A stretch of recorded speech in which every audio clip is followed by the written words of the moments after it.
Hey y'all, it's Leah. I am here with a new series on things that you can do to change up your printables when you're working with a kit and you want it to be you want to go beyond just printing out the papers and kind of gluing them together and laying everything on there. So I am working with a kit from my friend Cheryl's at Cheryl's Crafts, and this is called Whispers of Wildflowers.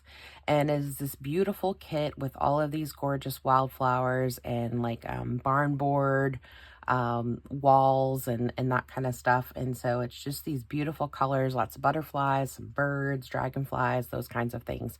And I wanted to kind of mix it up a little bit. I don't do a ton of straight printable journals. Usually my stuff is really um, kind of eclectic.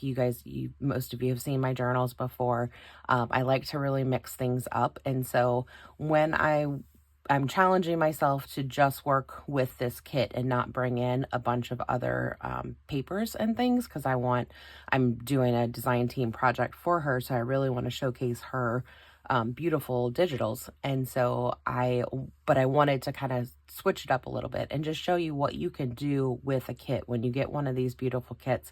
What are some things that you can use, some of your supplies, and kind of transform the images and make them really pop and come to life. So I'm going to be doing a couple of different videos going through kind of 4 different categories of techniques.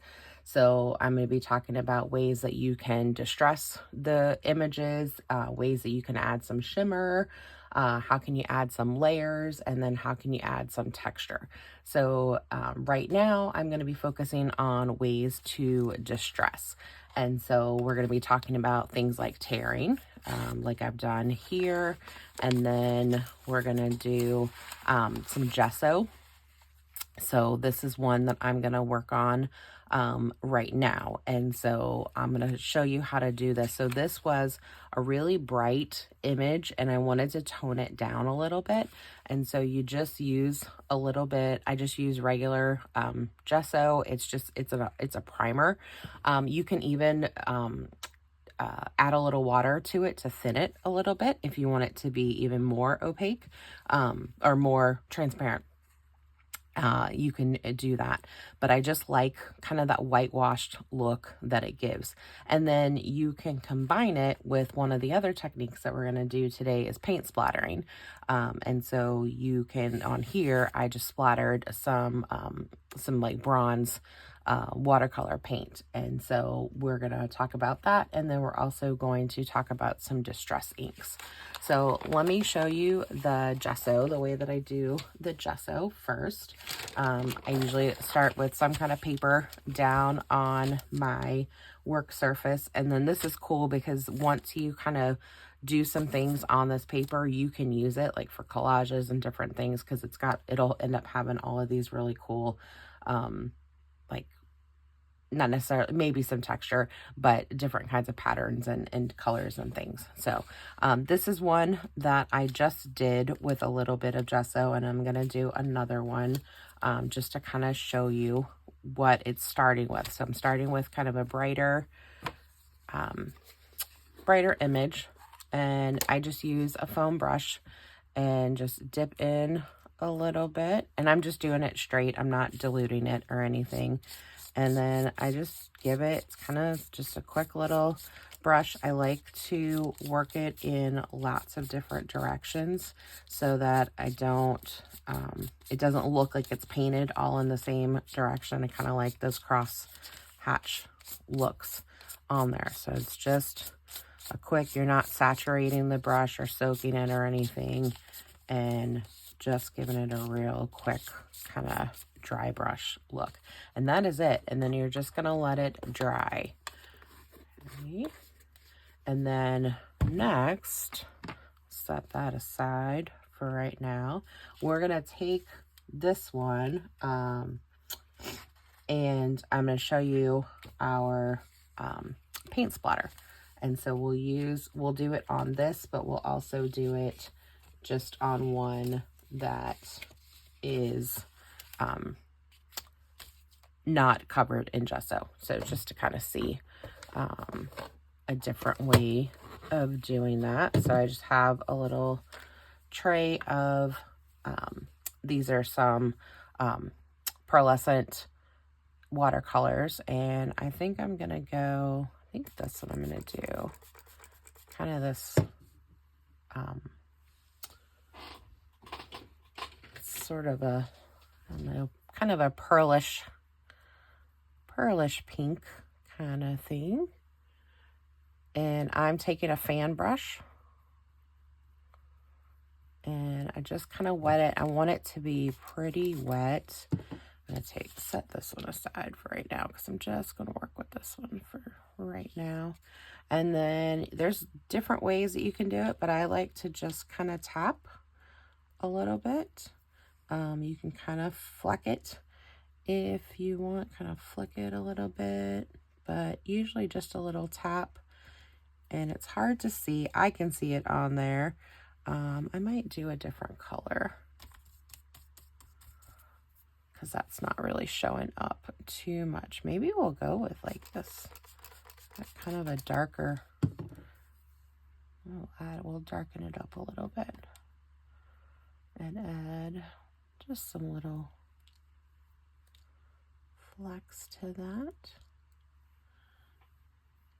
And it's kind of getting on there. Kind of gonna go. There we go. There, we're getting some. So you just kind of tap in your brush a little bit. There we go. Oh yeah, I like that. Okay. So that is one option to do it. This was the one that was already covered in gesso. And so we'll set that aside.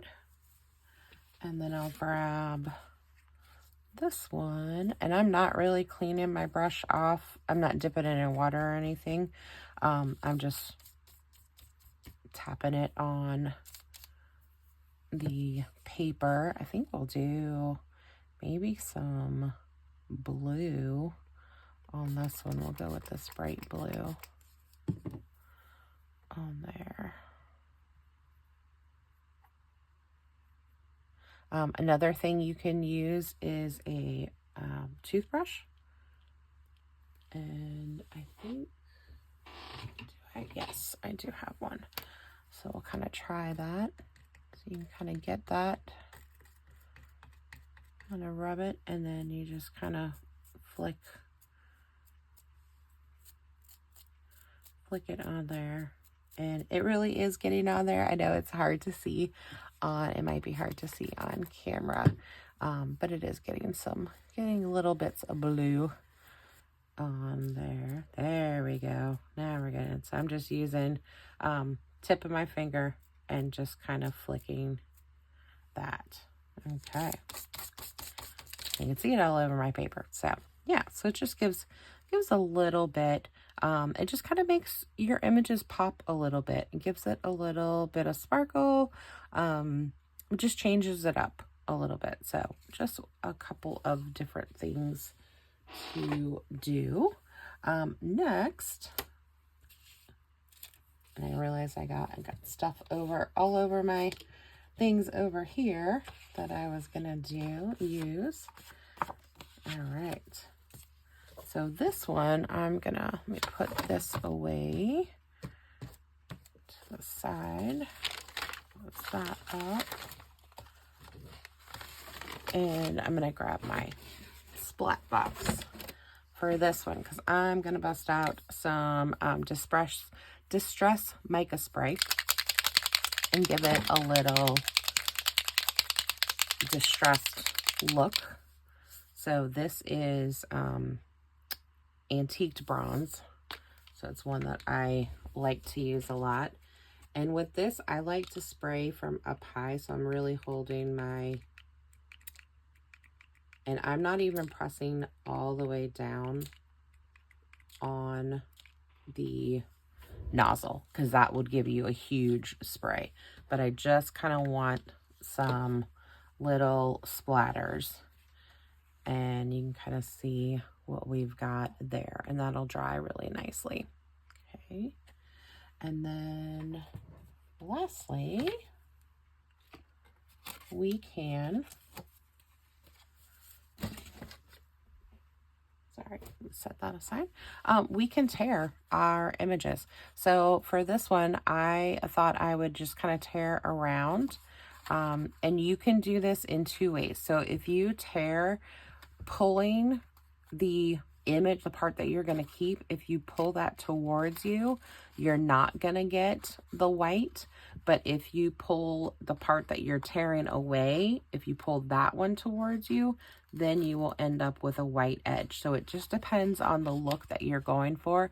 I don't really want that white edge on this for this piece, but it definitely depends. There are times when I really do want kind of that extra little torn look. And so I'm just sort of tearing around the whole thing. I'm going to skip the little tag, and then we'll give this little bottom piece a little tear as well. And then now you've got this image that you can combine some of your other techniques. You could put gesso over this, you could spritz it, you can just ink your edges. So lots of little things to do. So I'm going to show you some of the pages in here that I've done. So I've got my torn edges that I've been doing on lots of the pages, and then we've got some of our spray on this one. And then, let me see, a couple other things I haven't done yet, and I'm going to show you later. I think that is all. Yes, so those are all the ones for now. So hopefully that gives you a few different ideas of things that you can do to your digitals to kind of transform them, just from, you know, the plain digital image, to jazz it up a little bit. So hopefully you will try some of these techniques, and I'll be back with shimmer next. Thanks.